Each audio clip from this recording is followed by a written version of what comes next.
I'm an idiot, okay?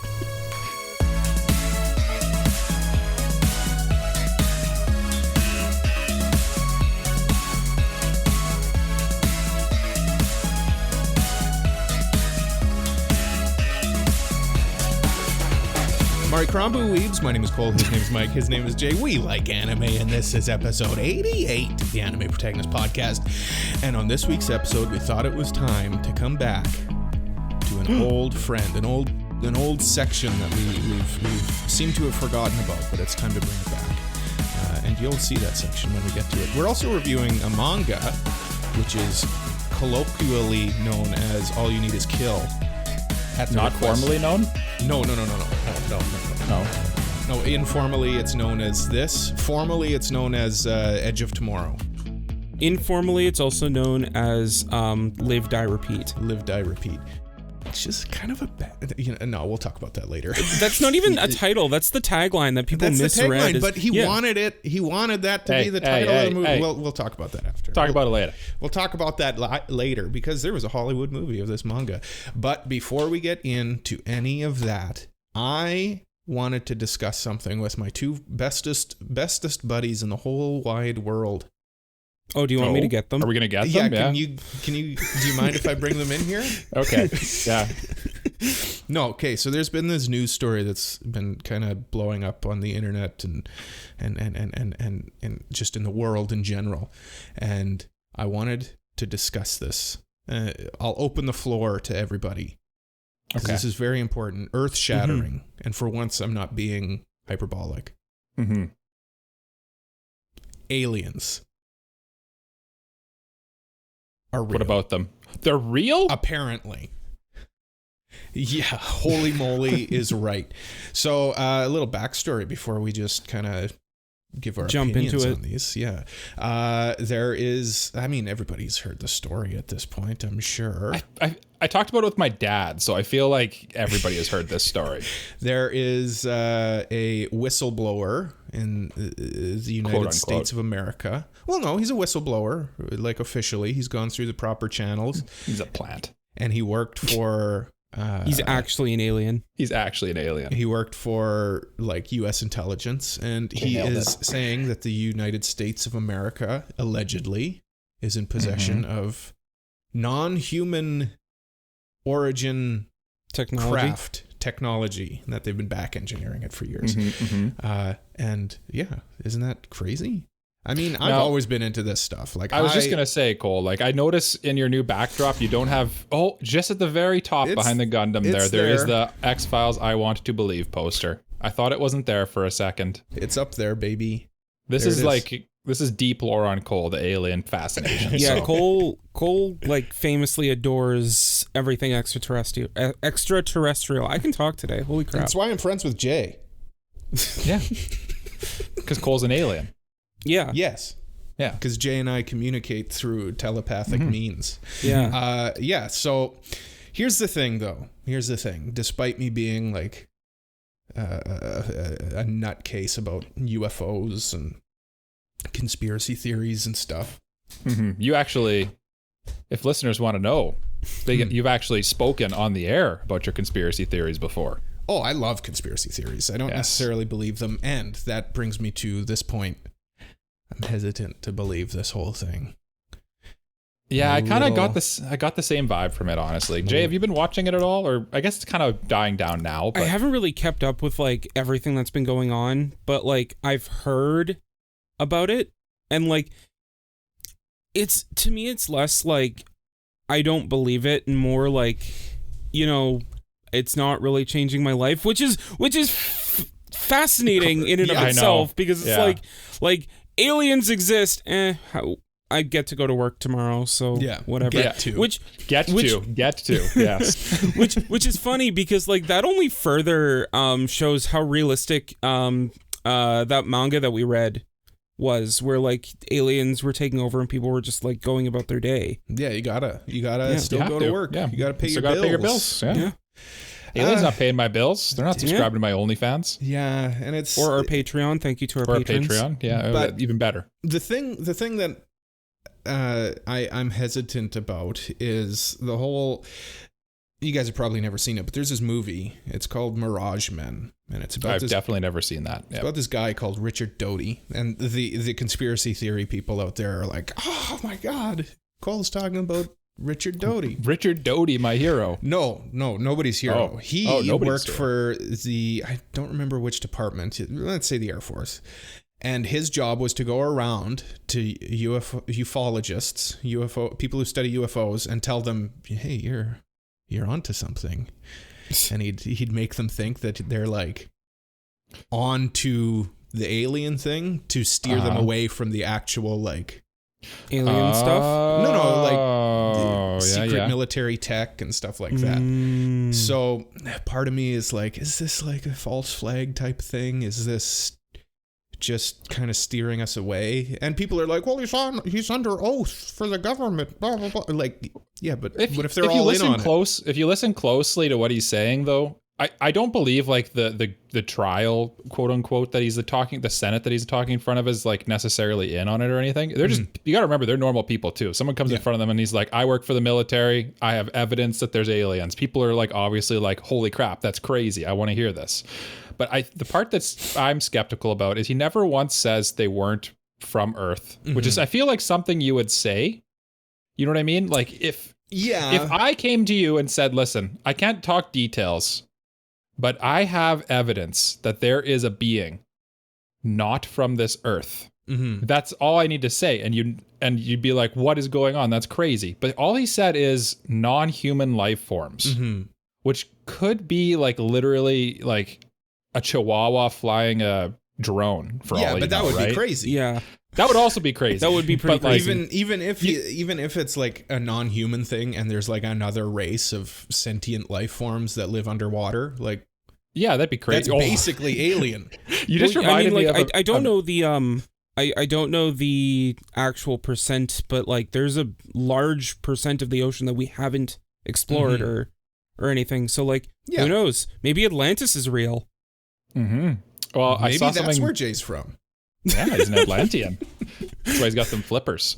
I saw a meme today where it was like, what's scarier, if aliens actually came down on Earth and they were interested in us, or if they came down, like we saw them come down, they went into the deeps of the ocean and then just like left 5 days later. Like they were clearly like having conversations or something, or had a meeting down there and weren't interested in us at all. I think that'd be horrifying. Yeah, that would be would be wild. Yeah, you know, caught talking to Cthulhu. He's talking to the whales, like in Star Trek 4 or whatever. Here's the other thing people always bring up, like, why would they come here? Why, like, what's so special about Earth? And I've been listening to Contact by Carl Sagan. Oh yes, it was turned into a movie called Contact. Go figure.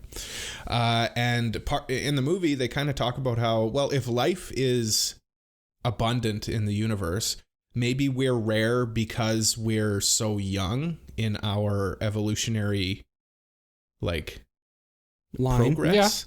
Yeah. That would make sense. We're right on the cusp of being like interstellar. Yeah, so like they would study us, right? They would study us and see how we progress forward.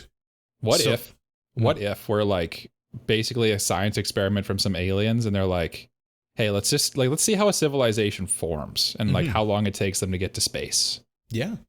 Could be, what if man. that's it? And they're just watching us. What if we're a zoo? What if it's all a simulation, man? Whoa. What if we're like the world's biggest reality show?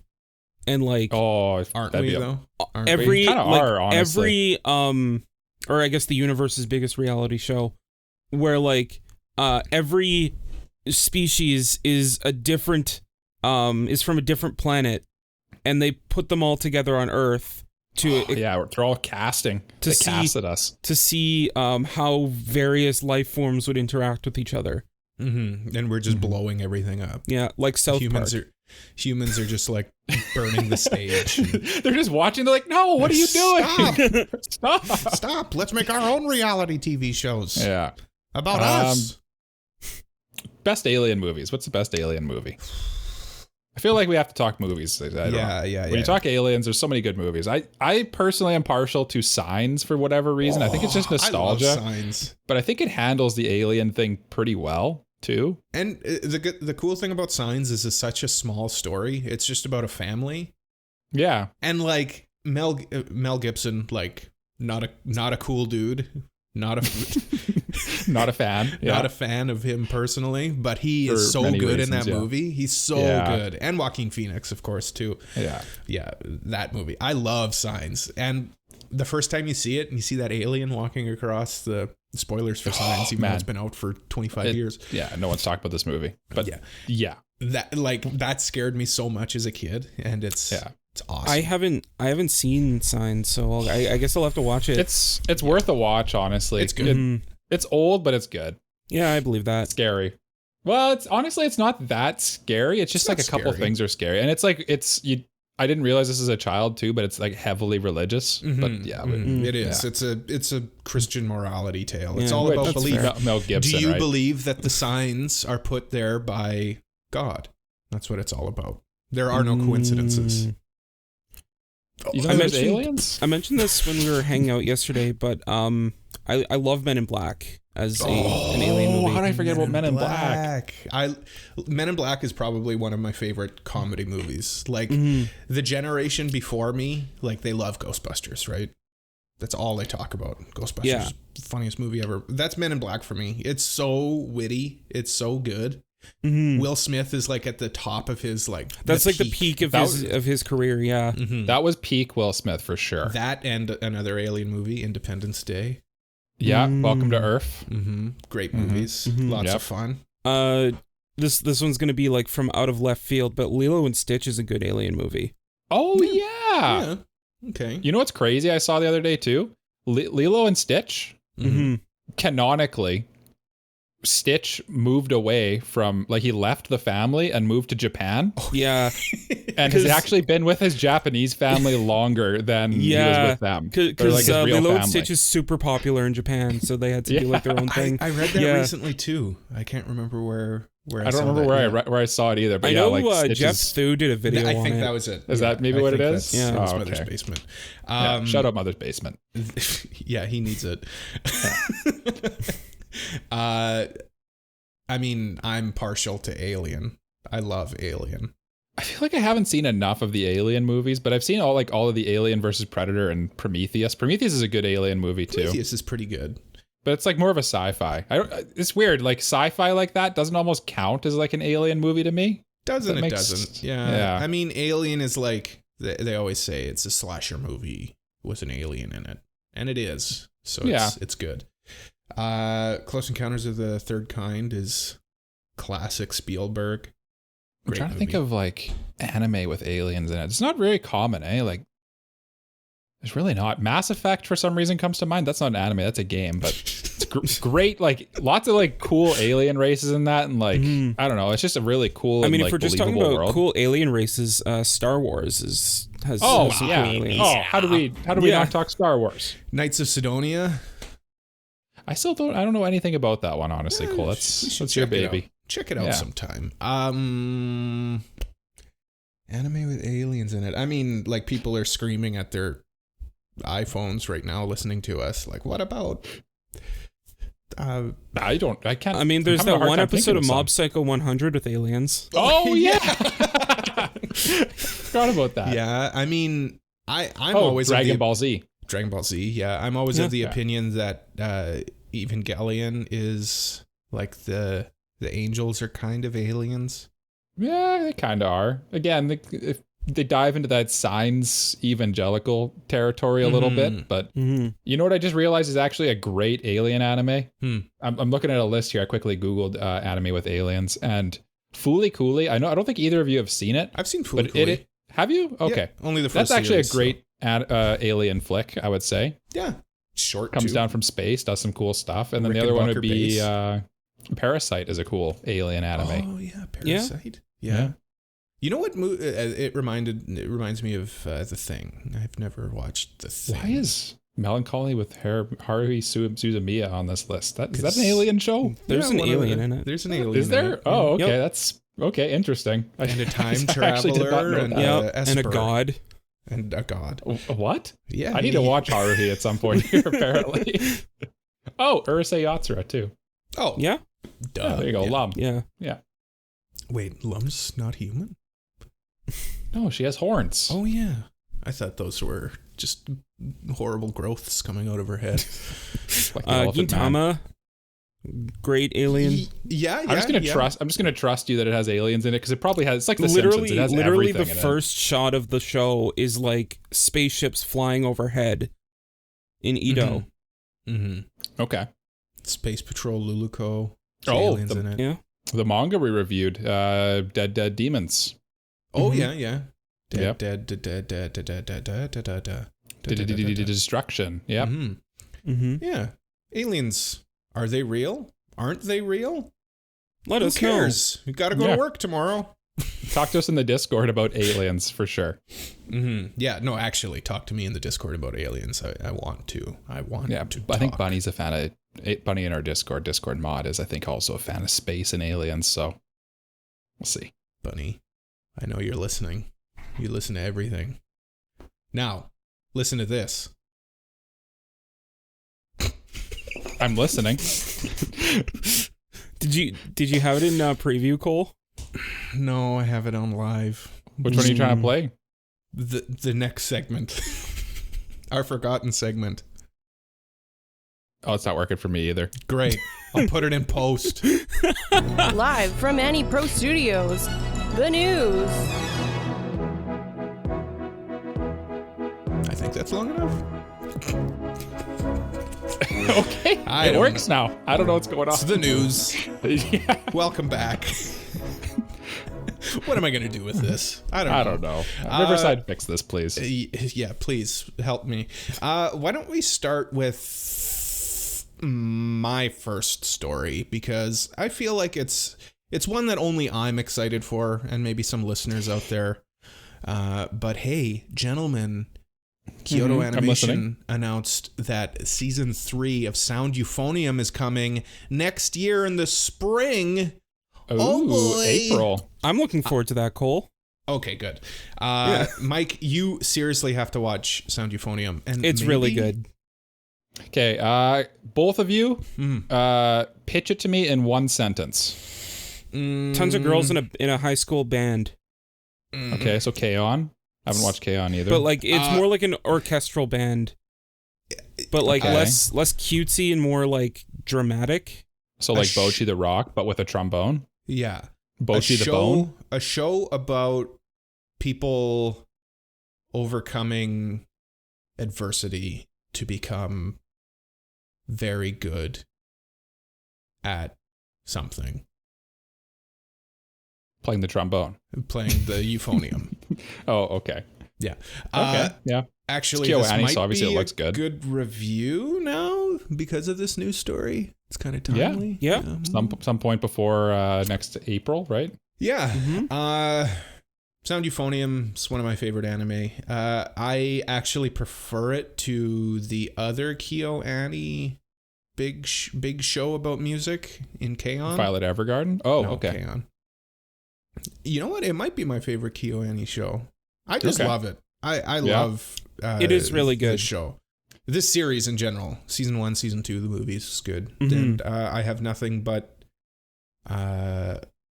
Praise. faith that this fourth season will also be good, and it will tie everything up, because this, I believe, is the main characters. They're in their last year.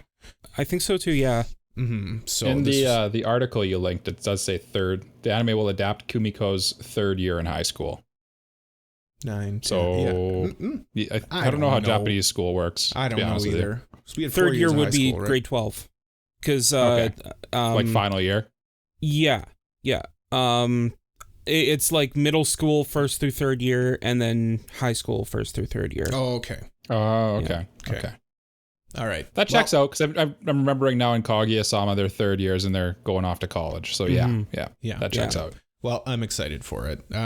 Rate my scale of excitement for this show, 9. 9. 9. Jay, I know you've watched this. Yeah, I'm probably not as excited as you, so I'd probably say 7, but I'm still pretty hyped. Ask me my excitement level. Mike, Cole. what's your excitement level? I'm gonna go like a 5. Okay. Yeah, I'll get you to interesting. watch it. I'll have to watch it. Yeah. Make me watch it in a I review. will. I've got that chair ready to go. It's still got the duct tape stuck to it. From It still when I has forced Jay's Jay beard to- hairs on it. Yeah. Oh. When I forced Jay to. They're Watch in my Akira. mouth. Yeah, that was it. Watch Akira. Yeah. And Yeah. appreciate a Kia. Appreciate a fine Kia automobile. Can any of us talk today? No. What's going on? Can any of us talk look, ever? talking is hard. Talking is hard. Yeah. Good thing we it started is. a podcast. Yeah. It's kind of like therapy, right? Like that way you can talk and, get better at it. Yeah. Or not. Or Or not. get worse at it. Yeah, 88 episodes in, we still can't speak. Next up, let's go with Michael's first story. Oh, hello. Here's my first story. Tell me. So everyone here knows this little anime. It's an indie anime known as Dragon Ball. I've Do you heard guys know of it. that property at all? I think so. What's it about? Okay, well, there's this central character in Dragon Ball. It's basically the story of this guy named Goku, who is an alien. Can he to beat Earth. Superman? Well, we'll get there, right? I have no idea. No, probably. No. I don't know. I don't engage in that discussion. But anyway, yeah, he's Goku. Everyone knows Goku. Let's not play around here. Basically, in an interview recently, Toriyama, who's the guy who created Dragon Ball, like the manga version of it, and I guess he oversaw the anime a little bit, but maybe not as much as he would have liked, because he was quoted as saying, "I've always been dissatisfied with Dragon Ball Z's depiction of Goku." And I'm guessing from then on his depiction of Goku. And can any of you guess why that is? He I have a quote prepared to answer it, but I want to know what you guys think it would This be. is Akira Toriyama that we're talking about, so I'm going to say it's because his character development is too good and he's too deep of a character, so he hates that. No, I'm going to guess that okay. it's too serious and it's not silly enough. Okay. So basically they talked to him about it, and he said, right now, this is a quote, there's how basically Son Goku from Dragon Ball doesn't fight for the sake of others, but because he wants to fight against strong guys. So once Dragon Ball got animated, at any rate, I've always been dissatisfied with the righteous hero type portrayal that they gave him. And then it says, although he does not believe Goku was not his righteous hero, so he's saying that he is a righteous hero, he's disappointed because he only wanted to be the strongest warrior he could be. However, the anime decided to tweak the character's tendencies, showcasing him more as a righteous fighter of justice. So basically, he doesn't like how in Dragon Ball Z he's like a hero and he's doing it out of like the goodness of his heart. And really, like the Dragon Ball Super Goku that people say, no, he's just a menace. That's what he actually pictured Goku as all along. Interesting. That's why I picked this article, because that's such a wildly, because people are mad about that. People don't like that at all. But I think it's interesting that that's his original vision. He wants Goku to be selfish. Yeah. That's what he's mad about. That they made Goku too selfless. So he's saying, he specifically called out like the Namek and like the Frieza fight arc. Yeah. Where he's doing it to save Earth. He specifically said that, no, he was doing it to beat Frieza because he was supposed to be the strongest. He wanted to be stronger than Frieza, is how he saw it. Isn't that interesting? That is Akira Toriyama deeper than I thought? I don't know. I think honestly, he's a little underrated, I think. Every time I see something from him, it's like, oh, okay. Cole is Akira Toriyama's biggest fan now. Yeah. Well, no, I wouldn't say that, but wow, that's such a cool idea, though. Yeah. Honestly, that makes Goku so much more interesting. Yeah. Honestly. Yeah. Rather it says than he was just being- showcased. Yeah, it says he was showcased as a selfless hero who was willing to save others, and he was able to turn Super Saiyan because of his heroism. However, Toriyama stated that it was actually the opposite, and he wanted to be able to transform to quench his thirst to be the strongest warrior in the universe. According to Toriyama, Goku is supposed to be a hero because he wants to be the strongest warrior, but all of it just happens to be evil. Oh, I see. He basically, he wants to be the strongest, and to be the strongest, he has to beat evil, is really what he's about. Yeah, it's just circumstance that he's being a hero. Wouldn't it be cool if Dragon Ball Z ended with Goku being the villain? I mean, it's I mean, going like- there though. It kind of is. But I mean, like him just being like the villain. I'm the Like- strongest now. There's nobody stronger than me. and like Gohan has to save the universe from him. And then finally that'd be wild. That'd be Gohan insane. gets his redemption finally. Yeah. Because like even in like the last couple arcs, it's sort of kind of gone to that where like he's just like basically picking fights and like setting the fate of the universe up for gambles for like basically no good reason. Yeah. Yeah. And it's just because he's like a battle crazed maniac. And apparently that's how it's always how it always was. Yeah. Wow. But enough about our favorite anime, Dragon Ball. Jay, tell us your first story. My first Since we're- story, and this one's probably pretty topical. You guys could know about a show by Toei called One Piece. Oh, I've heard of it. Yeah. Ooh, Yeah. I'm sorry. This is a Okay. this is a- Have Cold you one guys slip. heard of a little thing called Gear 5? sorry. Well, I'm up to episode 890, and so far I just saw Gear 4. So is there a Gear 5?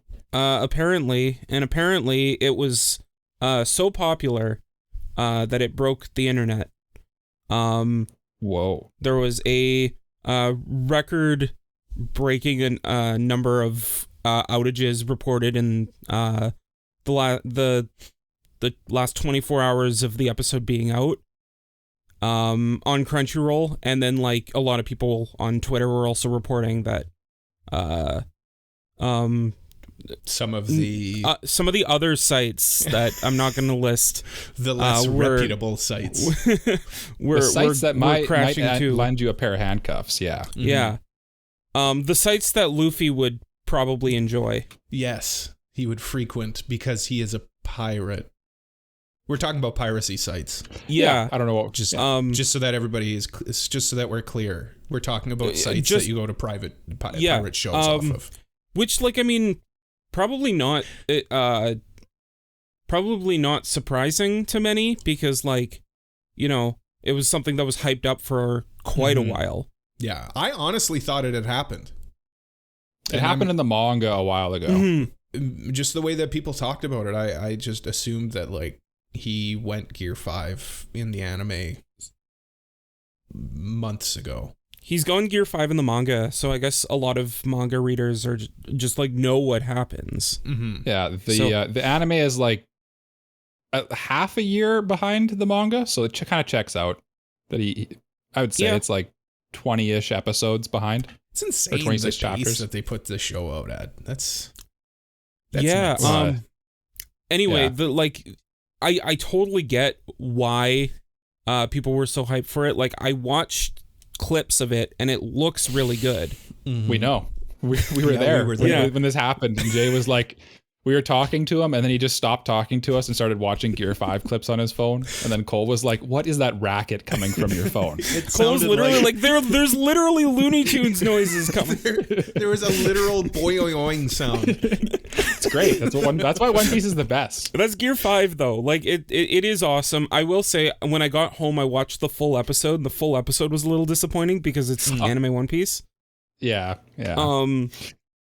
And for those who don't know, who don't watch One Piece and only read the manga or don't want like have anything to do with One Piece at all, the anime is very insistent on recapping everything, stretching everything out as thin as possible to pad out that runtime for each episode.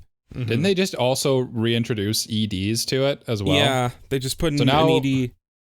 The So, like- OPs already are like 2 minutes long. Is the OP still 2.5 minutes long with the ED? 'Cause yeah. Initially, they took away the ED and added it to the OP, and then now they have both. Yeah. And then not to mention, like when I watch One Piece, I literally skip to like 5 minutes in the episode, and that's usually where like the new stuff starts. Yeah. And here's the thing, like even while I was watching Luffy transform to Gear 5, it like kept recapping old stuff during the new stuff, and I was like, It's just brutal. get to the stuff that I'm here for. If I wasn't so committed to watching One Piece at this point, I don't think I'd continue I honestly, like, my honest recommendation to people who aren't sadists like myself is just like, you can watch the anime up until the time skip. And then for the love of God, don't watch the anime. Just read the manga. Yeah. But the And watch animation the now fights is so hyped. nice. Watch the fights. The animation's really good, but like Crunchyroll will often post like the hype stuff on their YouTube, and you can just That's go watch true. that. Yeah. It seems like Wano's getting better from what I can tell, but we'll see. Yeah. Also, this is an interesting thing that you bring this up immediately after my story, Jay, because as people do, and as you did as soon as I said the name Goku, people are comparing this scene to the Ultra Instinct Goku scene and saying which is better, which one broke the internet more. I think people were also comparing this to Super Saiyan Goku. What that's kind of hard because like that was like before the internet. I know, but like, yes. I've seen like people being like, you know, Gear 5 is better than Super Saiyan, which like, probably. I don't know if, anything. I don't know what Gear 5 is, so I can't actually comment. I know Cole's having an aneurysm listening to us talk about how One Piece is better than Dragon Ball Z. No, you guys, you can't.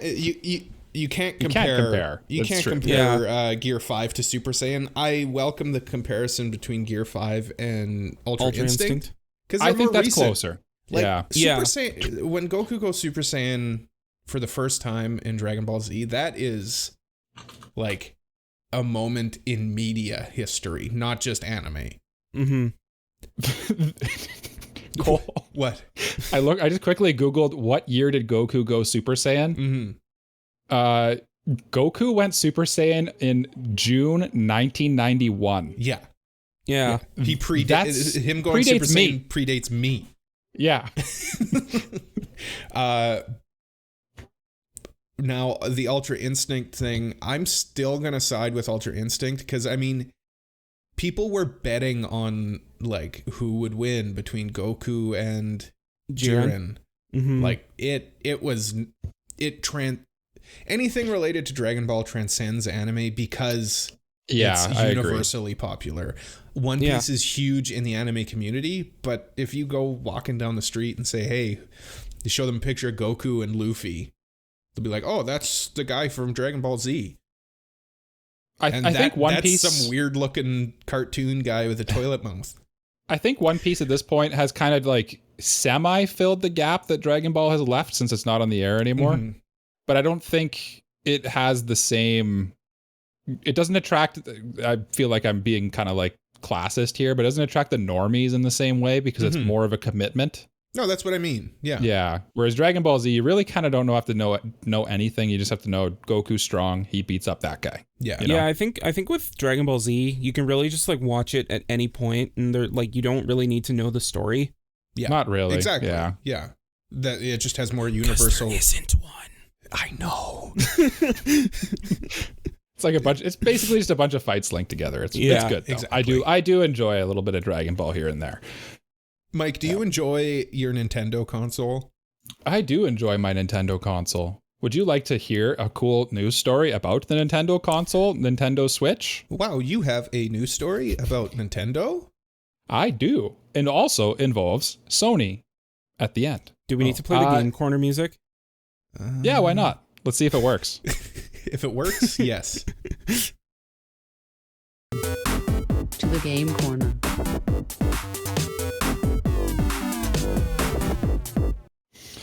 Guys, sound the alarms. The Nintendo Switch, not the witch, not the Salem witch, has just crossed a sales number of 129.53 million consoles sold, which is significant because now it is the third best-selling console of all time behind the Nintendo DS and the PlayStation 2. Wow. And the title of the article I was going to read is just titled Nintendo is killing it right now because I think they made $1 billion this year because of Nintendo Switch. And this is all the things that are... Holy moly. I agree. Holy moly. Basically, it's all on the back of Tears of the Kingdom and Mario movie have single-handedly upped this Nintendo Switch sales numbers by like 14%, which is kind of crazy considering it's like 7 years old. And there's a bunch of rumors about like a new Switch 2 coming out. There's just this week, actually, there's been a whole bunch of rumors about like late next year is when the next Switch is going to launch. Here's the and thing, it seems everybody. somewhat reputable. Here's the thing, everybody. You're begging for a new Nintendo Switch. Yet you're going out to buy your third Nintendo Switch to keep in your house. There is no incentive for Nintendo to make a new console. Stop buying Switches for a minute. I think they're going to do like a Switch Pro, similar to like the Wii U was. I think that's what's going to happen. It's just going to be the Switch, but with like better hardware. It'll be called the Switch. The Switch. They'll add. It'll be called the new Nintendo Switch. Let's be real. I've seen a lot of discussion and worry that the new whatever the new console's going to be won't be backwards compatible with the Switch 2 or with the original Switch. And my only response to that is, if they're releasing a new console next year, do you really think that they're going to have games like Tears of the Kingdom, the new Mario game that'll come out like right at the end of this year, and a bunch of other games come out and then not be compatible with their new console? They kind of did with the Wii U, didn't they? Yeah. The Wii U was backwards compatible with the Wii, but like here's but not at with the the same Switch. time, though, the Wii U was a failed console. Yes. So it didn't make sense for them to. Here's the thing with backwards compatibility and stuff like that. There are all of the other manufacturers are already doing that. They're still making PS4 games. They're still making Xbox One games. They just made an announcement about Star Wars Jedi Fallen Order, or what's it called? Jedi Survivor. Yeah. It was a next gen game. They released it. PS5, Xbox Series X. They're re-releasing it again on the previous generation. Yeah. Yeah. Like what? It's laughable. I just looked at Skyrim Anniversary Edition or something, and I was thinking about buying it. I'm like, wait, why am I buying Skyrim for the 9th time? Like, what's going on? Actually, that's a funny point. We're probably gonna get Skyrim on this new Switch if it happens. Yeah. It's the same problem with Grand Theft Auto 5. Stop buying it, everybody. Stop. Yeah. I don't think anyone's buying it. They're just buying the bucks or whatever you buy to do stuff. But what was I gonna say? Oh, I think the next one, like the backwards compatibility stuff, is going to be solved, and I think it will be. And here's why I think that. The GameCube was notoriously like an impossible console to emulate. The Wii, not so much, which is why the Wii U had a Wii emulator built into it. Because at the end of the day, all backwards compatibility is they put an emulator in the current console, right? Yeah. So then the Wii U had a Wii emulator, and then the Switch couldn't do backwards compatibility properly because it was a completely different form factor for the game, right? They went back to cartridges from discs. Yeah. Which is like the old Nintendo way, right? Then the other big problem there is that now they're going to have probably the same form factor for the things, and probably most people buy digital these days anyway. Yeah. The Switch is basically just an Android tablet now, with like Nintendo's custom software on it. So it basically runs like a modified version of Android from what I understand. And because of that, now they can basically port anything that can run on an Android system onto it, right? They already have everything set up so that it can work. And it's not going to be as complicated for devs to actually make games backwards compatible for it. So that's why I think it should, unless Nintendo decides to do something crazy, also have the backwards compatibility. And then tune in about a year and 3 months to find out why I was completely wrong. I mean, people forget, like, they did release a Nintendo Switch Pro. Yeah, it's the OLED. Essentially, the OLED. Sort of, yeah. And it says that most of the sales here are the OLED, and I'm guessing it's probably from people buying the Tears of the Kingdom OLED, if I had to just wildly take a guess. I mean, and the sales went crazy after or during COVID as well. People could not get Switches. Yeah. Speaking of not being able to get consoles, PS5 has been out for 3 years. Yes. And it has just crossed the 40 million units sold number, which is a big number because it is now the fastest selling PlayStation console ever, which seems weird considering that you could not buy one for like 2 years there. It's also weird because if it is the fastest selling PlayStation console. That means it's selling more consistently than the best-selling console of all time. Yeah. Yeah, but you gotta remember the PS2 was out for like 15 years, basically. I know, but like I'm saying, yeah. like if yes. it continues to, if it continues this trajectory, Yeah. Right now it is pacing to outsell it, but probably they'll try to make more money by putting out something new at some point. PS6. But like, how good can graphics really be at this point? How much better can they get? How much better can they actually get? Like, even like if you look at the difference between PS4 and PS5, yes, there's a difference, but like it's very minor. We're getting to the point of like diminishing returns here with graphics, and I'm a Nintendo fanboy. I've never been a graphics boy in my life, really. So like. Yeah. Well, I mean, it's the little things, the ray tracing, the higher frame rate, I guess. Yes. Now we're starting to like polish it. But I mean, you throw small stuff. You throw in, okay, here we go. Here I'm going to turn into like just the biggest Canadian guy you've ever heard in your whole life, okay? You put in one of the Chell games from the PlayStation 4. Oh, yeah, you put in a nice NHL 94 game, yeah. No, don't be ridiculous. You put in one of the NHL games from PS4, and then you put it in the PS5. It looks exactly the same. It's the same game. I got one. I think it was actually a Madden game on PS5 when I first got it, and I was like, "This looks the same. What is going on? Like, am I taking crazy pills?" And now all sports games are dead. I'll never buy another NHL game. Yeah. But you know what I will buy? What will you buy?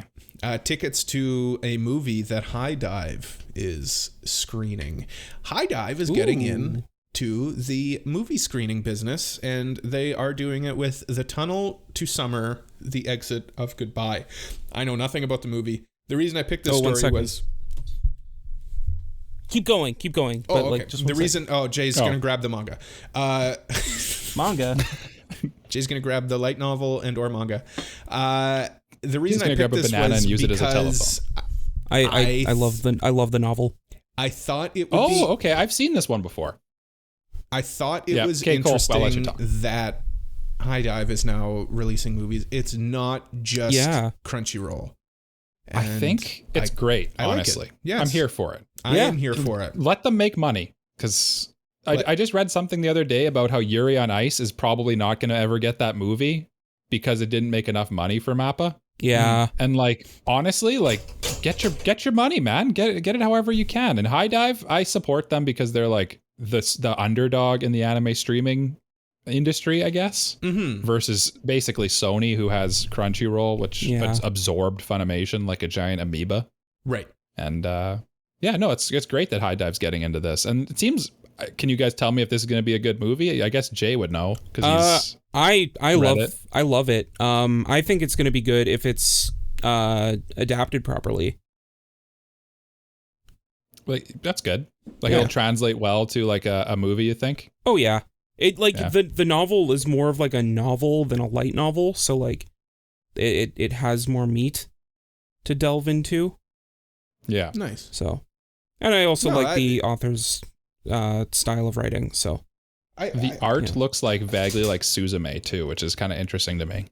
Yeah. No, again, like I like seeing these smaller companies like being rewarded for offering an alternative. Yeah. I got nothing against Crunchyroll other than their UI kind of sucks, and sometimes I can't watch anything because they're like, Crash from One Piece. Yeah. Yeah. But I mean, I like that they're accessible for the most part. Crunchyroll's the app is getting better since they merged with Funimation. Like, they finally made it so that it's like easy. You can actually switch mid-episode between sub and dub now, which thank God. Yeah. And the thing that drives me nuts is like, why don't they have a simulcast area on the app? At least the ones I use don't have it. You can get it on like the website and stuff, but it's really hard to get to like, okay, what new episodes came out like this week? Unless you catch it on the day it came out. I'll see like recently uploaded by Crunchyroll or something like. Yeah, but then but there's no way to. They'll like include Darling in the Franxx Indonesian dub. The Portuguese dub or something, and it's like, I don't care that there's a Portuguese dub. I mean, great, there's a Portuguese dub. Good for Portuguese people and Indonesian people. I want the new shows. Yeah, there should be a tab. They used to have it on Funimation. You just click it, and this is what's coming out this season. Yeah, it's also on HIDIVE. the Oh, simulcasting. Yeah. Yes. Yeah. And HIDIVE has its. I don't like the subtitles on HIDIVE. If I'm being, I'll be fair to everyone here. I like the I'll be subtitles on critical. HIDIVE. They're customizable. You can make them. You can turn They them are into whatever you want. customizable, but I don't They like don't have the font. outline. Yeah, they don't have. They're hard to read sometimes. I like Yeah. the yellow subtitles, so I always turn them to yellow. Oh, they're a monster. Yeah. Jay, you have Yes. our final story of the day. Our final story. So speaking of Crunchyroll, they are adding a couple of new shows, new to this ad-supported catalog. And those shows are quite a lot of them, actually. Now list Okay. them all out alphabetically, Sure. please. Sure, let's list them all out. Reverse alphabetical order. Yeah. Randomize them. All right, Yona the Dawn, Vinland Saga, Spy Family, Soul Eater, Reincarnation of the Strongest Exorcist in Another World, Ranking of Kings, My Dress Up Darling, Mobile Suit Gundam, Rich from Mercury, Licorice Rich from Recoil, and Mercury. many more. Many more. Nice. Thank God for that. I was tempted to get like Jay to read out the sales numbers of the Nintendo Switch thing when I was like for every country when we were going down that route. But no, that's actually exciting. And you know what? Free things are always good. Yes. Yeah. Even if people can't afford to pay for a Crunchyroll, it's great they're letting these awesome shows be available to them. 100%. I will say that like it seems to be more weighted towards the sub, because the sub will get the whole show, whereas the dub will get the first like 3 episodes. Yeah, and I get that too, because they probably spend a lot of money to do the dubs on a lot of these shows. Yeah. Right? That's probably their Mhm. biggest, other than licensing fees, expense, would be paying the actors and royalties and stuff. Yeah, I mean, it costs so much more to pay actors, a director, rent a studio to record it all in, all that stuff, versus just get one guy to translate, one guy to put the subtitles in, and then just check it over and put it out. Step 1, translate. Yeah. Step 2, step Profit. 3, profit. Yes. Yeah. That's But yeah, cool, no, just making them free, and like free with ads honestly isn't that bad. No, you know what? I mean, I like Retro Crush and stuff like that, where, Yeah. you know, It gives you time to check your phone. Yeah, or, I don't know. exactly. It's fine. Yeah. Yeah, it's fine. Amazon Prime, when even if you pay for it, you have to see that I ads. don't like. That I'm not a fan of. That Yeah. I hate. Come Yeah. on, I'm already paying for Prime. I have to watch an ad for the newest season of Jack Ryan. No, I don't Yeah. care. I want to watch, I don't know, whatever I was watching on there, After the Rain. I don't know Yeah. what's on. That's the only thing I can think of that's on Amazon anymore. Grand Blue Dreaming. Yes. Oh, yeah. Okay. Yeah, that. Yeah. That was Yep. recent. Yep. Go check out our review. Oh, that was a nice little plug. Yeah. Good job, Come on. Jake. Come on. But yeah, like, I mean, I don't know. I think that making anime more accessible to people and showing people like, hey, here's where you can watch it legally and support the people that work on it. Yeah. Mm-hmm. Always support your creators, right? They're the ones Yeah. who make the thing you like. Yes. Yeah. And also kind of topical to your little thing here, Jay, is Netflix just in the US and Canada got rid of their $9.99 tier, which was the lowest ad-free tier you could get. So now you either have to pay $5.99 and get ads, or $16.99 and then not get ads. So you have to basically pay like whole $6 or $7 more to get rid of the ads. Well, Yeah. I mean, And Netflix he has did. got to get their money somewhere, right? I guess so so, that they yeah. can make One Piece. Stupid One Piece. It all comes back to One It all Piece. comes Yeah. back to One Piece. Let's do the last thing before we go into our break. And then after the break, we're going to do Mailbag and the review of the manga. But we have to do something very important, and that is nominate siblings for our upcoming tournament. Oh wait, Mike's- this is super awkward. I have it on my phone. Let me get my phone real quick. Okay, well, good, because Mike's going to go first. Michael? Oh, I'm going first. Yes. Okay. I'm going to go with two brothers from an anime that is near and dear to my heart. Mhm. They both have long flowing locks of white hair. Mm-hmm. They have pointy ears. Okay. They And wear a we're lot back. of white and red. Oh, Jay's back. And blurry. And they are Inuyasha and Sesshomaru Okay. from Okay. from the anime known as Inuyasha. They will be my second set of siblings in this tournament. Okay. Come on. And while Jay fixes his blurriness, why doesn't Cole tell us who he's got? I will gladly tell you. And Jay is not wearing his ReZero hat, which is unfortunate because I am going to pick everyone's favorite maids from ReZero, and they are known as Rem and Ram. Wait, Ram has a sister? Jay, just tell us who you're... How do I, you know what, Jay? You know what's crazy? I never see it coming. How do I never see it coming? Am I Never that see stupid? it coming? You always get me with it. Man, Oh. I see it coming from a mile away. Like I'm so smart. I'm waving it in. I'm like, come on, over here. Mike didn't see it coming. You have like a REM-sized bat signal in the sky. Yeah. And I just hear Jay in the distance. Who's Ram? You know what? Yeah. Stop. Clip this, because this is going to be a drop. I'm an idiot, okay? That's why I don't see it coming. Yeah. I feel like my duo is pretty topical, but probably not as topical as it could have been because it's from a show that aired last season. Okay. And they're probably the most popular sibling duo from that season. And I'm of that course is talking Tanjiro about and Nezuko. No, he already nominated them. yeah. Oh, Come yeah. on. I'm talking about Yeah. Aqua and Ruby Hoshino from Oshinoko. Oh. It was a matter of time till they made it in. That makes Yeah. Doesn't sense. make sense. Doesn't make sense. Some Jay with the incestuous, normie picks, eh? some incestuous relationships. Spoilers. I mean, Oh, now it's Mike's turn to pick some incestuous siblings. Because I did last week, and Jay did this week. So now you have to pick okay. one. So that'll be my challenge for next week. Yeah. I so far my picks have been pretty wholesome. I've got two nice brothers, so we'll see what my next one is. Yeah. But Mike will think, and Jay and I will reflect on our sins that we are committing here. But we'll do that over this break.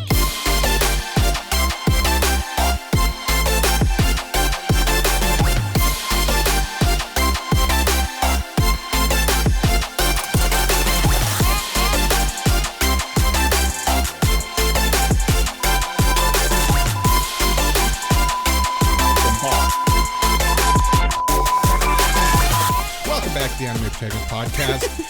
We are back from break, and we need to do mailbag questions because that's what time it is. It is time for the mailbag. It's time for the mailbag.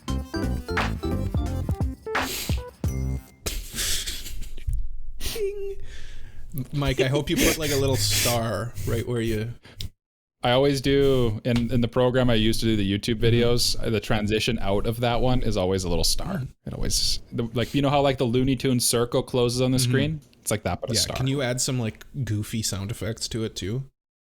like Can some you add, One like, Piece type sound effect? boing? Yeah, some boing-yoings. We need a boing on the. We should write that down. Write it actually. down. That should Write be it on down. our Write it doc. down. Write that down. Write it down. Write it down. Write that down. We're just gonna keep yelling at each other. Write that down, Jay.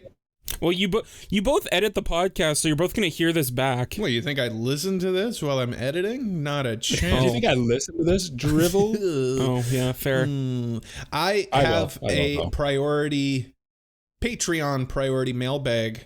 Wee woo, wee woo. Alert, alert, alert. Patreon priority mailbag from Super You Mexi. should get like a siren for Patreon priority mailbags. We should. I would love that.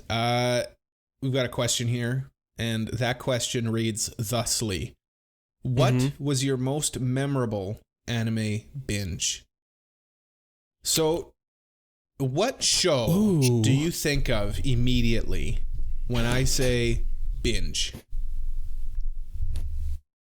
Jay is deep in thought. Yeah.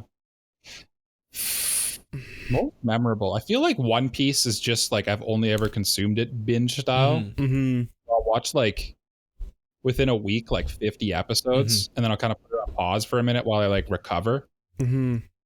But like I can think of some other good ones. I feel like manga binge would be a good one to talk about too. Manga binges, like I've done more manga I mean, binges. I feel like I've for done manga binge, binges I'd too. have to go with One Piece as well. Because, like, there was nothing like it binging One Piece. Yeah, One Piece is great. Hey, Cole. Yeah. Honestly, actually, one just came to mind, a great anime binge that I went down very recently. Mm-hmm. And I know you two can also relate to this. Maybe less so Jay, just because I know his thoughts on this binge. Mm-hmm. And that would be Cyberpunk Edge Runners was an incredible binge for me, because it was just like I feel like that's a show that definitely benefits from like the Netflix binge style where you watch it all in one sitting. Because it's 10 episodes, you can watch it all in one sitting, and you basically get the whole ride, and you're just along for it. I like When it. I think binges, I think of like shows that I watched early in my like fandom. I binged Full Metal Alchemist Brotherhood. That was memorable. One that I remember vividly, I was on holidays from work and I binged Your Lie in April. And that was early. I did too. Yes, I did too. Yeah. I feel like those two shows, both Full Metal Alchemist and Your Lie in April, are like prime early anime watcher binge material, where they kind of just like set you up for what anime can do. And it was, I was on holidays, so I just like laid in bed and watched it in one shot. Yeah. And it was... Like all of Your Lie in April, all 24 episodes? Yeah. There's 22. no way. Yeah. Is it I 22? don't know. It's like, I don't know. That's like 16 hours, isn't it? It'd be like 6 hours, wouldn't it? Hang on. 22 times 22 divided 12 by hours? 60. 8 hours. Yeah. It's doable. It's a day. Yeah. Yeah. Yeah, it's a solid day. Yeah. No, I for some reason that one sticks out to me. I feel like I binged most of SAOs too, as well. Like back in my youth as an anime watcher. I could actually go for a rewatch of SAO. Yeah, honestly, I've been thinking about it lately. It'd be maybe fun to do it in like the Discord. Just like get together, watch like the first season or something. arc. Yeah. I don't need Yeah. that. I don't need Yeah, when it let's gets just not watch up good. to the end of Aincrad. We don't need I mean, Fairy nobody Dance. needs it. I think I'm gonna do that after we're done recording. I'm not waiting for Watch you guys. SAO? I'm going. You know what? Yeah. I'm done. I'm out. Paul's been waiting for this moment. I'm waiting to I feel like we're gonna get a text from Cole. This show sucks. I love it. Oh, 100%. It does Yeah. suck, and I do love it. And I'm gonna watch the dub. Yeah. I'm just gonna relive like weeb youth. You know what I mean? Mm-hmm. Yeah. I remember meeting Bryce Pappenbrook and just being like, man, SAO got me into anime. I love it. But I also hate it. But I also love it. Oh well, I mean, yeah, but I do want to tell him that. I'll tell him. I'll tell him that. Okay, thank you. Next time I see him. Thank you. Next time I see him at the meetings, the anime celebrity meetings. Oh yes, yes. yeah. 'Cause that's what we are now, celebrities. Yeah, I mean, we were invited to that party, right? Yeah. Yeah. No? Oh, What party? Oh, sorry. I guess you haven't been on enough episodes of the Anime Protagonist podcast. Oh, yeah. Dang it. Oh. This is awkward. Well, yeah. Anime binges. Anime binges. Anime binges. Anime binge. I loved binging Gintama. That was a memorable binge. That'd be a long. I feel like that'd be a hard one for me to binge. It depends though. Subs are harder to binge for me than dubs because I get tired of reading at a certain But point. when you're like now, it would be for me. I don't think I'd have the attention span. But like when you're just getting into anime, man, you could sit down and I think I watched Brotherhood in like 2 days. Yeah, I think I watched it pretty quick too. But yeah, I because remember it's new and exciting, right? So you can kind of I remember Brotherhood being a very hard watch for me because like I didn't have the attention span to go through it. Sailor Moon's But, a good like, I feel binge, like- too. Sailor Moon. Yeah. OG Sailor Moon. What were you saying, Jay? You feel like I feel like if I watched it when I was first getting into anime, I probably would have been more into it. But I was you didn't reluctant. watch it as like a early one? No, honestly, like I You're watched like it a like Garnt from Trash yeah. Taste. But unlike Garnt, I have seen it. Yeah. Man, we're just dropping. We're just giving these guys, all the YouTubers, free publicity. Yeah. Yeah, because Yeah, they they're absolutely bigger need it than from us. us. They're actual celebrities, unlike us. So We're but like yeah, like, X you're list. we're Z list. We're Jay, you were not, saying we're not even we're not didn't even wanna watch- celebrities at all. Yeah, I didn't want to watch Brotherhood initially because like it was listed as like the #1 show on my anime list. Oh yes, I always forget that Jay does not like the hype. Sometimes. Well, it's not that it's not that it was hype. It was more like I didn't like my options were I was either going to get disillusioned or it was going to be so good that nothing else would compare. Okay, yeah, And like I didn't want either of those things to happen. it's kind of like Cole has some. I forget what he keeps talking about, but there's something that Cole wants to watch that he's scared to watch for that reason too, where he doesn't want to watch it and not like it. I've got lots of stuff like that. Oh, it's Berserk. Berserk, Death Note. Yeah. There are some of the like biggest. You haven't watched Death Note? And Berserk. I watched the movies of the Golden, whatever it's Golden Arc, Golden. Yeah, but I feel like that's a lower barrier to entry because everyone would agree that the manga is like one of the greatest of all times. We were talking about it in our Discord, by the way. Join our Discord, anipropod.com/something. Yeah, Discord. But yeah, no, the manga is like more intimidating for sure than the CG movies, I would say. Those movies are good. I'll stand by them. The movies are good. Yeah. Yeah, that's kind of where I'm at for Berserk as well. Like I don't want to either be disillusioned or be in that feeling of nothing else will compare. Yeah. Yeah, I know what you mean. I know what you're saying, and then I generally approach it from the opposite side where I'm just like, I just want to like, either it's going to be very good and it's going to be one of like the things that I think is like a highlight of one of my lives. One of your lives? Were you reincarnated? What are you saying, Michael? Yeah. Don't worry about it. Or I'm going to basically have an interesting new take on like something that everyone likes and I'm not going to like it. And that'll be like a new personality trait, I guess. I don't know. Like it's giving you something to talk about. It's good to have an opinion on. I like having an opinion on things that are popular is what I would say. Yeah. And and if I see all this hype about it, like Odd Taxi, our last review, I'd seen so much hype about it, but I was always kind of like, I don't know if I want to watch that. And then I just saw people saying like, no, it's legitimately like one of the best things ever. And then I was like, okay, well now I got to know if it's actually one of the best things ever or not. If I agree with that, basically. Yeah. Does that kind of make sense to what my aspect of approaching it? I get what you're saying. It's just like, if I don't know, the mystique of it all also has some kind of allure. Yeah, I agree with that. Yeah. Good talk about binges. Anime binges. Oh, Tokyo Ghoul and Dorohedoro manga binges. Binge the crap out of those. Oh man, binging Tokyo Ghoul is fun. Yes. Yeah, that's a great binge. Not the anime. Okay. We got more questions here. Yes, we do. A mailbag question from Opie Master Ash. We all know that we are fans of anime and have opinions on all in the world of anime. But when someone says they can recommend an anime for people, how likely would you take it? If not, what is a reasonable number of animes that person must see for you to take their recommendation seriously? I think what Ash is trying to ask is there a threshold, a bar that somebody has to meet in order to give me a recommendation on an anime that I would feel would be worth my while? I think it's less how many anime someone has seen, at least for me, and more how well does this person know me?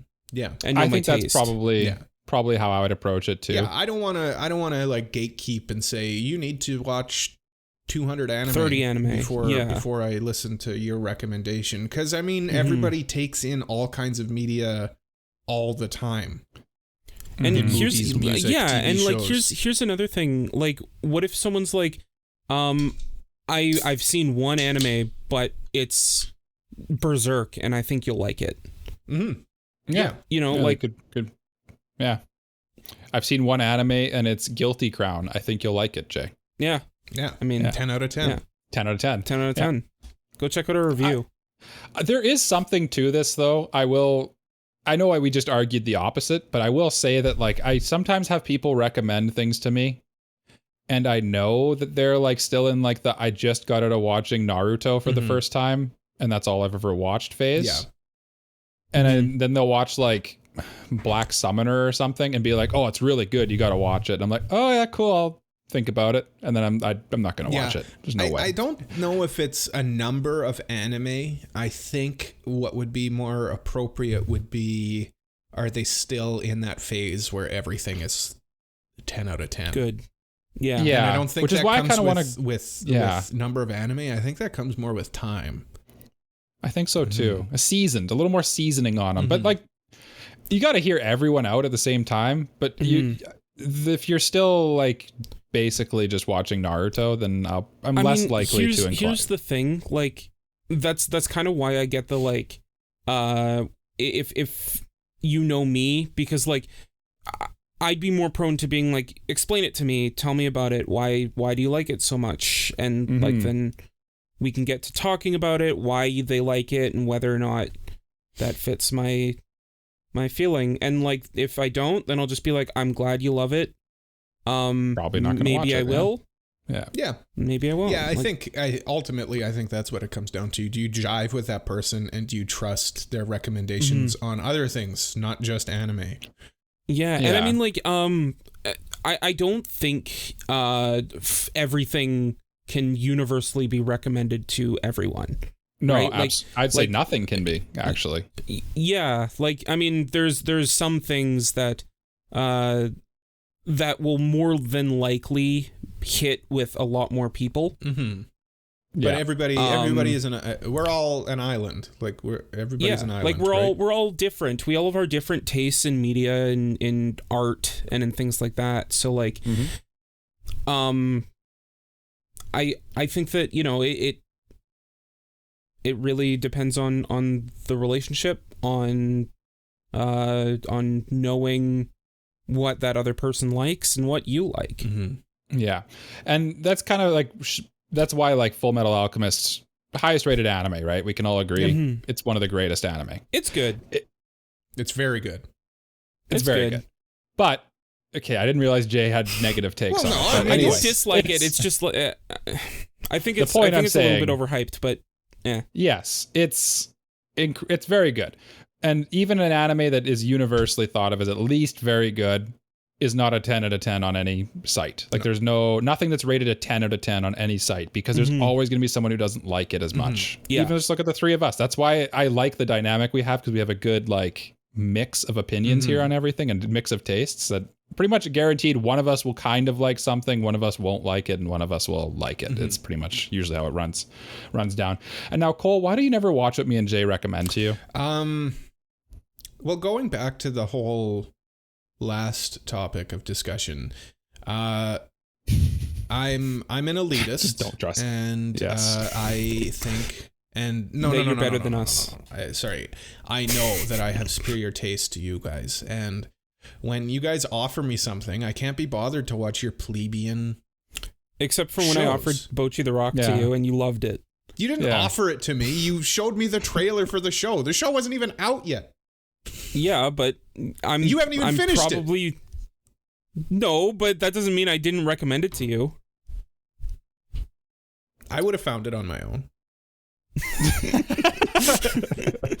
It's important to know that Cole just has like this like it's in all seriousness, I don't know. Yeah, it's and people do. I have a little bit of this too, actually. So I sympathize. I don't know. With you, I don't Cole. know if it's like if it's related to like anxiety or something. But when somebody wants me to do something, I like push back on it. I have to like discover it on my own. I mean, Mike, you recommended my favorite anime of all time. Yeah, I had to literally like convince you over the course of like literal months to watch Marx Comes in Like a Lion. Just like you had to sort of convince me to watch Evangelion too. Yeah, and yes, Jay, you introduced me to Bocchi the Rock, yes, which is now in my top 10. It's just a better K-On! I'm sorry. Yeah. I think a good takeaway is like maybe don't take every recommendation, but at least give every recommendation. Give it a shot. Like give it a shot. Give it the time of day at least. Don't just turn people down out of nowhere. Yeah. Just be for some silliness. Jay recommended a manga to us. And that manga... Yes, he did. Did I? You did. It's called All You Need Is Kill. Oh. Yes. Wait, All I Need Is Kill? Yes. Yes. I need kill. Jay Become need of death? Kill us. Jay need kill. Pating. Let's do our classic. Guess what we all thought of it. Guess what we all thought of Classic. Yeet. And then, Jay, this Did is you say your Yeet? manga, so I would like you Yes. to just kind of go over the synopsis of it. You don't got to go over the Sure. plot, but just what it's Sure. about. Sure. So we'll start off with Michael. Why don't you guess what we thought of this manga? I think all three of us liked this one. I think we all probably thought it wasn't the best thing we've ever read, but I think we all probably, I honestly think we're going to be across the board kind of the same on this one. It's going to be basically, this is like a very good, maybe not great manga. That's a very easy read. It's what Go ahead. Jay, tell us what you think of me and Cole's brains on this manga topic. I to echo what you said, I think that we universally enjoyed it. I think some of us probably enjoyed it a little bit more than others, but all in all, I think it was like universally positive. I would echo those sentiments, except Jay told me yesterday that he loathes this manga. He hates it. He told me. Now, I find that hard to believe. He told me that yesterday. It has, He said to me, Cole, I hated this manga. And on the podcast tomorrow, I'm going to say that I actually kind of liked it. But I want you to know. Just so you know. Cole. And this is after I left, Yeah. too. Yeah. I'm He telling waited. you Yeah. this, Cole, in confidence. I told you in confidence that you won't tell anybody. And I'm gonna keep my word. I'm not gonna tell anybody. Jay, you're learning a valuable lesson today. I'm not gonna tell damn anybody that Jay hates this manga. Actually, no. In all seriousness, I think, I think it was universally enjoyed. That's a good way to put it. Yeah. Now, I don't think there's enough here for someone to just. I don't think there's a way to read this and be like, I hated this. no, I mean, if that makes sense. It's a good sci-fi, and all good sci-fi have. Sorry, I'm kind of jumping into the review a little bit. All good sci-fi have some elements that maybe could use a little bit of polishing, because it's all good sci-fi just comes out of the mind of a person, right? It's usually one guy. Anyway, Jay, why don't you give us the brief synopsis, please? Sure. So basically the story's about humanity at war with these are they aliens? It doesn't outright say. I think Or are it they does just, like, say that they're monsters? aliens. It says that they think they're aliens. Mhm. I know in the movie Yeah. they're They think aliens. Yeah. And the movie design, by the way, is so much cooler than the manga I design. kind of like the manga for the design. mimics. We'll talk about that later. So, I guess the cat's kind of out of the bag a little bit. You should probably mention the movie part that this has been adapted Yeah, to. so a Hollywood it picture, did too. get adapted into a blockbuster Hollywood film called Edge of Tomorrow, starring Tom Cruise. Mhm. And it is a good movie. Go watch it. Honestly, I think that name is better than even the manga. Edge of Tomorrow is such a good name. That's Yeah. a good It's a good name. And then when they released it on like home releases, they changed it to Live, Die, Repeat, which is a horrible No, that's name. the No, tagline. go It was back on and the look. movie poster too. I know, but it was on the poster. Jay, I know. They changed the name of the movie because that's what the director wanted to call it. It's called Live, Die, Repeat, : Oh, that's stupid. Edge of Tomorrow. Edge of Tomorrow. That's stupid. That's so stupid. Anyway, Jay, please, synopsis. They're fighting. They're fighting these things. They're fighting these things, and the story starts with the protagonist Keiji waking up, and he remembers that, well, the book that he was reading, he read those lines already. What's going on? And it turns out that every time he dies, he is sent back to the day before they go out on their mission to fight against these alien mimics. So he uses that to learn how to fight and how to kill them. So hopefully he can get them through that day. Mm-hmm. Yeah, and that's the basic synopsis. Basic synopsis. Kind of an interesting thing is the mimics, as they call them, are like basically very similar to like a beholder from D&D. If anyone, I know we have a few people in our Discord that know D&D, and they're kind of like floating eyeballs with mouths, basically. Yeah. It's kind of a weird. I don't know. They strike me as like OG, like original War of the Worlds design for the aliens in the novel, where they're like just these like weird tentacle things, and they're like just potatoes with tentacles coming out of them.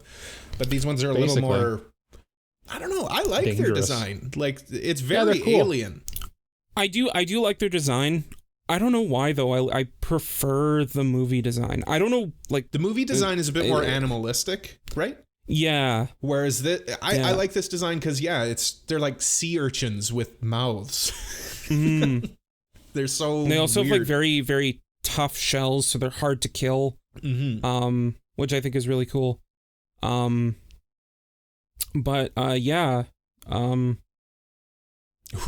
about we dive into it? Let's go into the review. Yeah. Who is this for? Who's the target audience of this manga? I mean, it's a seinen, of course. It's a seinen. I think that like people who like sci-fi would be into it. Yes. At the same time, I'd say like if you're into ReZero, check this out. Yeah. If you're into ReZero, if you like video games, I mean, like the mangaka went and said he was playing video games at the time and thought it would be a cool concept for a manga. Which came first, ReZero or this? The manga, I believe, came out in 2014, but the novel came out before. Yeah, because it's based on a novel. Came out in 2004. Okay, so this is so it's before ReZero. But the manga, the artist for the manga also did Death Note.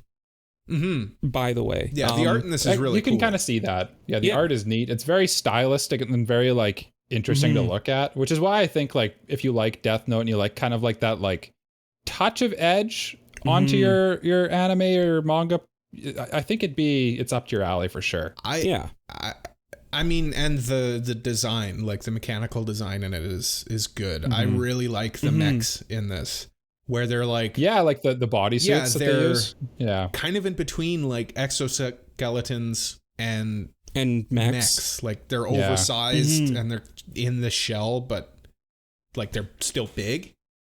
Yeah, almost like Master Chief in Halo. A good recommendation too is 86, I think, as well, because you kind of have like the same sort of like. This is for people who like kind of a deeply, basically like an action that has like a bit of a romance to it, has war in it obviously, and it has the like us versus this unknowable entity that we have to just figure out how to beat. Yeah. And it's like there's also like some psychological stuff going on too. So 86 I think is a pretty similar. Same thing with Gundam, honestly. It kind of is, there's a lot of overlap there.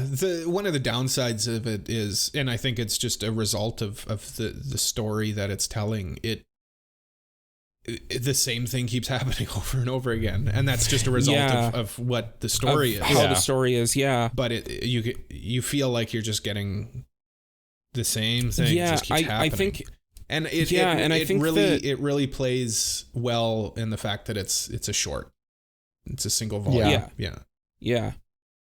Do you guys think the length was good? Oh, sorry, Jay.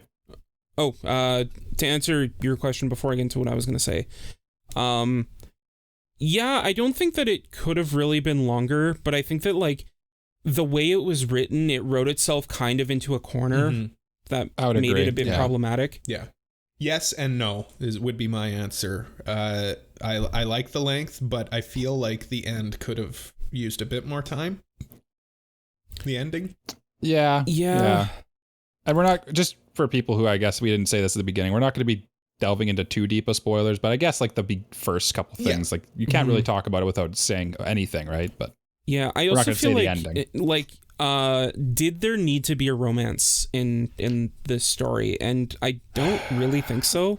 No, because I think the romance is kind of, that's one of those things. It helps drive it, but it also is kind of like, it feels like a little forced. I feel like they could have been friends and it would have still had the same. I think it's one of those things that, I mean, the mangaka's writing it, or the author, because it was a novel, is writing it and they think, okay, I need romance in it. Mm-hmm. It feels that way. Yeah. Oh, right. We can only work in the span of this day. So it's kind of like a 51st Dates kind of thing going on. Yeah. Honestly, because like even at a point in the romance, they're kind of like, I've only known you for like today. Yeah, one of the people is only known. One of the people asks him like, were you close? Did we say that part of the setup? I don't even remember that he's looping the same day over and over. Yeah, G did. Yep. Okay, I don't. Yeah. Would you change anything? Is the next thing, and I would change some things. I would have liked maybe at the end of the looping. I'll get into that in spoilers. I wasn't really too satisfied with the ending. The ending is honestly is kind of the weakest point. Yeah, I'll get into specifics after we get into spoilers. We're doing like a spoiler drop? Yeah, we'll still do a spoiler drop. Okay. Yeah. Okay. I think probably the ending, and I think the way that they handled like the power stuff in it is kind of wonky, and there's a good portion of plot holes that come up. Just like anytime time travel's involved, there's so many like things that time travel just like doesn't make sense by like just how it is. Yeah. When you start thinking about it really heavy, it's like, wait, that doesn't work. What? Yeah. Yeah. What? Why is the characters I thought too weren't particularly compelling, really. Like it's a sci-fi. It's not about the characters. It's about the whole concept. It's about the story. Yeah. Which is just running with that concept. I agree with you. The characters could have used more. I do like that more fleshing out. I do like that this character. Most manga like this, they'd find out that they're in this situation, and they would just be in despair for like chapters. But like by the end of the first chapter, he's like, okay, I know what I have to do, and that's it. In like I think it was like chapter 2, one of the loops, he's like, hand me your gun. Yeah, and he just like resets himself. Yeah. And he's like, okay, I get it now. And now I know what I have to do. Yeah. And I like that. He didn't like really wallow in, it's going on for too long. Yeah.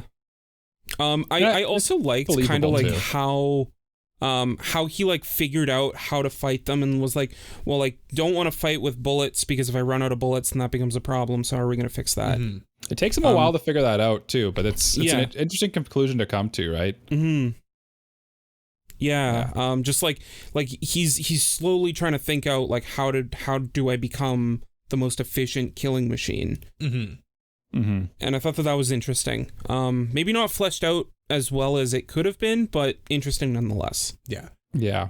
All in all, if I had to like kind of summarize my thoughts on all this, I would say like it's good and it's definitely worth checking out. But I think it's a whole lot of like 7 out of 10s all slapped together. Like I can't think of a single thing that this thing really excels in, but it's all good, if that makes sense. The excelling part would be, for me, the art and the design of everything. Yeah, the art maybe. Yeah. Like the mechs are cool. And I like the bodysuits. And again, I think the mimics look cool too. But yeah, I know what you mean. It's a short read, at least. Like I don't think you're gonna waste your time reading it. Mm-hmm. No, I'd say everyone should read it. We were talking about good binges, and honestly, like this was a fun thing to binge. Mm-hmm. Yeah, it checks out. It's easy. It's a very, like I said in our prequel thoughts, I really think this is such like an easy one that is at least enjoyable for pretty well everyone, unless you're like diehard only romance. Mm-hmm. I think there's pretty much something for everybody here. It's interesting enough. Yeah, and it's easy to read. Yeah, don't let here's 17 chapters, right? Yeah. 17 chapters, and the first chapter was 42 pages long. Oh, Cole had his thing where he gets scared by the length of the first chapter again. I gotta get through this. Thankfully, the chapters shortened up, and I thought it would take me like 3 days, like 3 separate sittings. Reads. I whipped through it. I read well over half of it the first time, and then like I was anticipating finishing it, so it's an easy read, I'd say. Yeah. I don't know what I've been wondering this. Like, what makes for something to be like an easy read? Like, what is it about this that makes it an easy read for you guys? Yeah, I've been wondering about that. I think it's just when I finished it, where like the story kind of just flows in a way that like keeps you wanting to know what happens next while also not being too complicated, if that makes sense. Yeah, where it's not and like it's not convoluted, it's paced well enough that like you know. It's not super slow that it's boring you, but it's not so fast that it just loses you. Yeah, and it's not too dense that it like uses up all your brain energy right at like, and then you physically are like, I'm just tired right now. I can't. Ultimately, like, this is for example, a very simple concept. Man die, man repeat. Live, die, repeat. Which is why I do believe, by the way, the Blu-ray release was still called Edge of Tomorrow. They just like made that text smaller. I looked it up. When you buy it, when you search it on Amazon, it's still called that. But I do believe this would make for a really good movie adaptation because it just feels like a script for a movie, like the way the story works and everything. Yeah.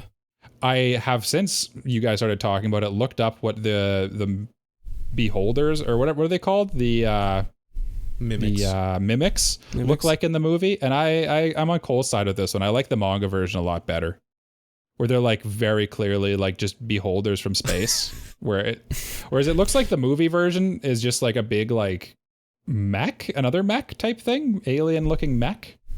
Am I looking at the wrong thing? Maybe you guys are giving me a weird look. I thought they were like a monster looking thing. It kind of looked like more like a they're like feral a big animal. dog. Yeah. Like with like a lot of like tendrils coming off of it. Both of them look very Stranger Thingsy. But I think I like the more classic like floating orb. Yeah, it's just weird. I don't know. I like weird things. I'm a weird guy. It reminds me of the animals back on my home planet. I mean, maybe we could talk about the adaptation of the movie. It's pretty impressive that this manga and novel got a full-blown Hollywood Tom Cruise, Emily Blunt movie. And that's something. It didn't do very well here. No. It is good though. Yeah, well, and that's what everybody says. They're like, it didn't do very well, but it's a good movie. And people said like, it's the marketing on it didn't do very well. It's a weird title. Stuff like that. But it's interesting. Yeah. It kind of came out to it like a kind of a weird time where like I feel like when I remember when this came out, and I remember thinking like, oh, it just looks like another one of those movies. Which is probably why it didn't do very well. Yeah, well, I mean, I think that Tom Cruise kind of has his own like typecast where he's that guy. Yeah. You know what I mean? Like he plays that guy. Yeah. And I think that people were kind of burnt out of going to see that movie again. Yeah. Not realizing with that it's guy. Kind of not that movie, like Tom Cruise. Yeah. The big difference is the main character. Like Tom Cruise kind of plays that, what's going on? Whereas the main character in the manga and the novel is much more down to business. Competent. Yeah. Yeah. I based on what you've said about Tom Cruise, he feels that makes sense. He's more of like a movie hero, whereas like in the manga, it just feels like another like manga protagonist who's like, all right, I've accepted my fate. Now I need to do the best with what I've got. Yeah, he kind of had like that, and I know that this is probably also because it's the same art and same design, but he kind of felt like Light Yagami, just kind of accepting that he had the Death Note. Yeah, it's there's a lot of stuff in it that's very like, okay, next thing. I've accepted this. I'm not going to think about it anymore. I'm on to the next part of my duty. Which is, I think, just maybe a difference in like philosophy from like Western versus Eastern. Yeah, maybe way you approach things. Maybe I don't know. Yeah, that could be it. Yeah. What are our ratings before we go into spoilers? Hard spoilers. Jay, it's your manga. Maybe you'll sure. lead us off. Like I said, I liked this manga. I probably didn't like it as much as I did the first time I read it, but it's still a very, very enjoyable read. If you've seen the movie, I definitely recommend giving this a shot. Or if you like things like ReZero, or those kind of like Groundhog Day movies or like stories, give this a shot. So I'd probably say supporting. It's not like I feel wrong giving it a background character because I don't think it's that bad, but it's good. Like it's not it's probably not something you're gonna be remembering after like a week. Yeah. I read this before and I kind of forgot about it a little bit, but like you'd remember the big stuff that happens. It's not particularly memorable. So I kind of echo what Jay says. I don't think it's I could not in good faith call this a protagonist. It's somewhere between like a background and a supporting character for me. I think there's something to be said about like I said, everything in this is like a 7 out of 10 to me. Like other than the art, even the art is like an 8 out of 10, really. Like I don't think it does enough stuff super well to get into protagonist, but I don't think that it should lose points for everything just being good. I think if anything, it should gain points for everything being good. So I'm going to bump it into the supporting character tier. Yeah. Because I think that the sum of all its parts do add up to more than the sum of all its parts. Whatever I'm trying to say here. Yeah, I would agree. I'd give this a supporting. The things that are weak in this are not enough to drag it down. Supporting. I think it's a supporting all the way around. Sorry, I skipped over like best boy, best girl because there's really only 2 characters. There's no point. Isn't there? Yeah. But before we go into spoilers, I would just like to do something that we should do before the spoilers. And that would be our next manga review is chosen by Michael. And I would very much like him to tell us that next review before we dive into spoilers. Before the people leave for spoilies. And this one, by the way, I don't know if the spoilers are all that important to this just one. The end. Yeah. The end. That's kind of spoilery. Yeah. But even then, and I don't know. It doesn't take away from the story that much. See it coming. It's It's not like Odd Taxi, right? Like this is a pretty simple story. You kind of know what's going to happen. But for me to reveal the next review we will be doing, it is also a one-shot manga, but it's by a much more acclaimed author. We've reviewed something of theirs in the manga section in the past.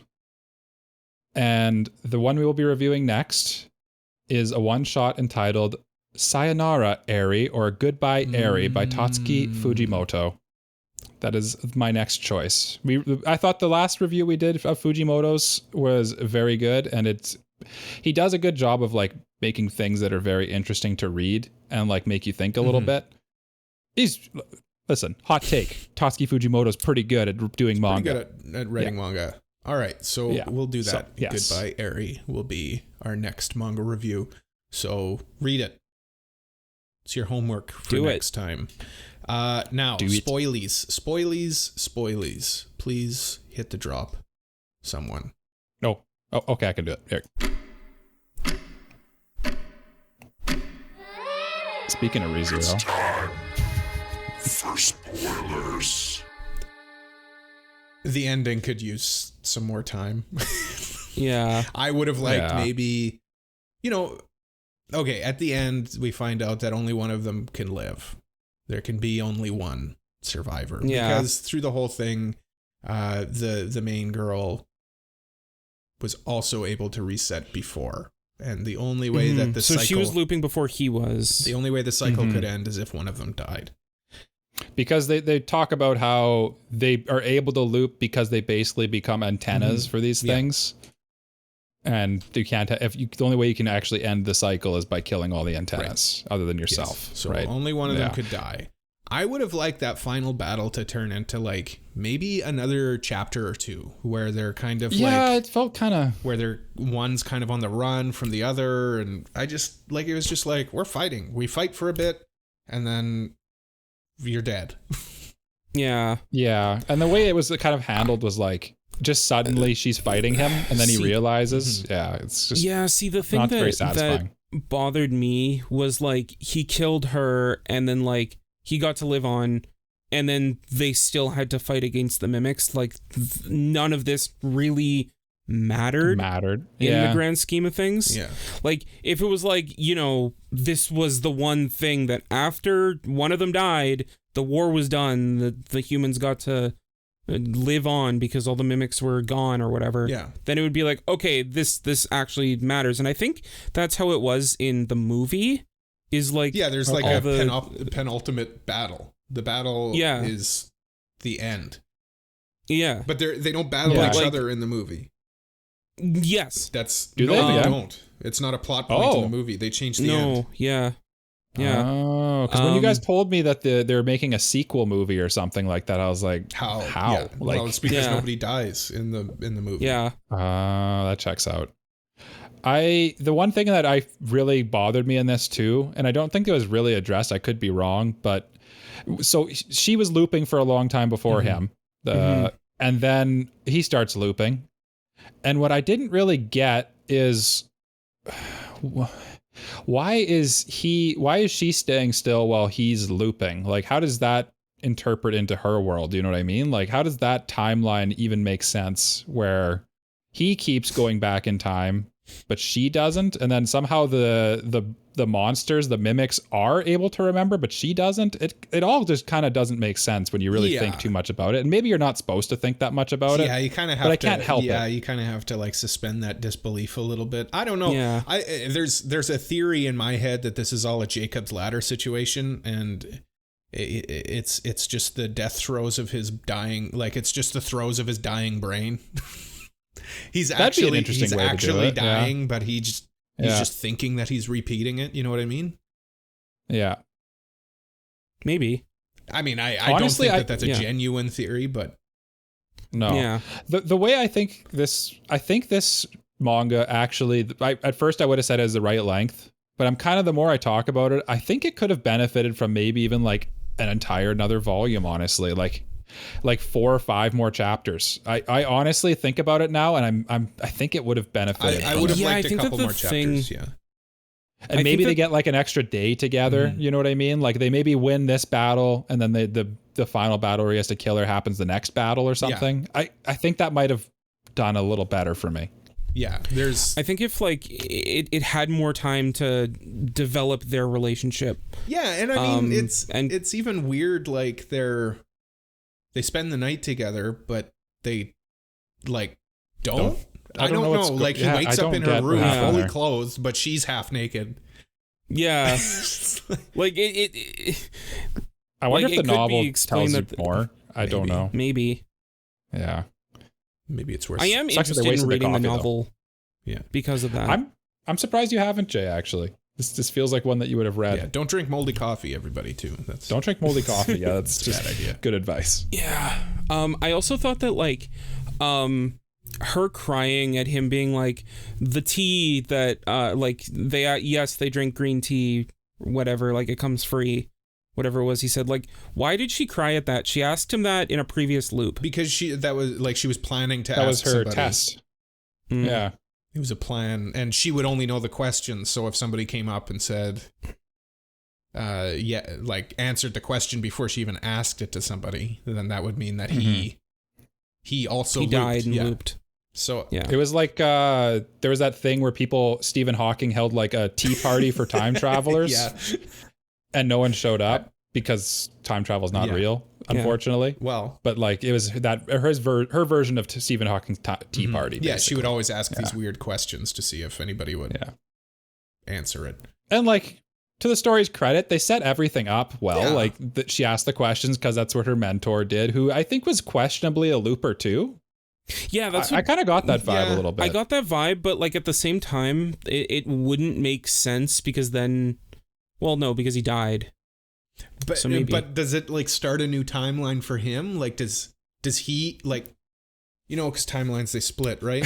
So yeah. So like, did she loop when she died? Her timeline, he's dead, but he's off on his own separate timeline now. So maybe that would explain the main character's timeline. Time travel is so messy. He's alive and he's just starting new timelines. So he's alive in his timeline and she's dead, and she's alive in her timeline and he's dead, and they both got to live on, but in different timelines. Yeah. Every time they die, they start a new timeline. Yeah. I don't know, timey-wimey, wibbly-wobbly, Doctor Who. Yeah. Doctor Who shit. Every time I talk about like time travel and stuff, as soon as I start thinking too much about it, I just realize I don't really like time travel. No, it's hard. It's hard to write it well. It's really hard to do it well. It's worked in, and don't forget about Steins Gate. Was good, Steins Gate yes. had good time travel. Yeah, because it wasn't like crazy time travel. No, and it like ramped up. Steins Gate's a really good anime. Yeah, hot take. Fantastic anime. Yeah, I still have to see Zero. Zero's really good. Yeah, I think that's really all that I wanted to say in the spoiler section. Was the end could have used a bit more time. That's why I was surprised we were even doing a spoiler section, because I feel like it's not that key to the story. It's not honestly, I think like the biggest, as weird as that is to say, I think the biggest spoiler in this is that she was also a looper. Yeah, I would agree. Yeah. And that they fight at the end. And that they fight for a bit at the end. Yeah. And that they do but don't sleep together. I don't know. Bang. Yeah, I don't. Again, yeah, it's good. Good. It's not fantastic. Yeah, I'd say it's go read it. It's on the cusp of fantastic. It's good though. It's good. It's good. Next thing I've got here is ending spiel. So what do you guys say I wrap this bad boy up by saying thank you for listening to another episode of the Anime Protagonist Podcast. You can follow us on social media everywhere at Anipropod. That's ANIPROPOD. And all of our personal social media stuff is linked below. We don't need to go through it all every time now. No. We're going to put an end to that. Just talk to us in the Discord. Honestly, that's where we want you. Yeah. Leave a like, review, subscribe, give a 5-star review to us, please. And please tell a friend about us so that they find this wonderful little podcast that me and my friends do. You know what? Go tomorrow morning before anyone wakes up in your house, go whisper in their ear, you should listen to the Anime Protagonist Podcast. Listen to this podcast. And then just put and it in your go onto their phone and don't actually do that. Like don't wake up your family. No, do it. Wake them up. Do it. Wake them up, please. Wake up. Maybe at like leave 6 like a.m. Maybe like leave like a note on the fridge saying like listen to the Anime Protagonist Podcast. So when they go to the fridge in the morning, because like that's what you do. Yeah. They'll be like, "What's this over here?" I think if you have Google Home, just tell it to play the latest podcast episode on repeat for like 24 hours. That's what they should do. Yes. And another thing you should do is join our Discord, like we said. Links to everything is at our website, anipropod.com. And support us on Patreon, please. Oh, We yes. got some wonderful patrons who support us. Mr. Family Guy 36, Elijah Wood, Brain Dead B-Dog, Super Mexi, and Peach. All of these people are super duper awesome, and they get extra benefits from being Patreon people. They get priority mailbags. They get extra votes on our polls. They get all sorts of good stuff. Episodes Special channel. when we remember to upload them on time. Yeah.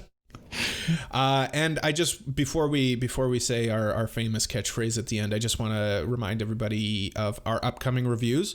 Mike said we'll be reviewing our next manga, and that is Goodbye Eri. And our next anime review, which will be coming up in a few weeks, is Puella Magi Madoka Magica, which is my nomination. It was a fan vote. It was your nomination, but it won the fan vote. So really, I'm the winner. Listener's choice number 2. And we'll be back next week. But until we come back next week, we say as we do at the end of every episode of the Anime Protagonist Podcast, bye bye. Bye bye. Bye bye.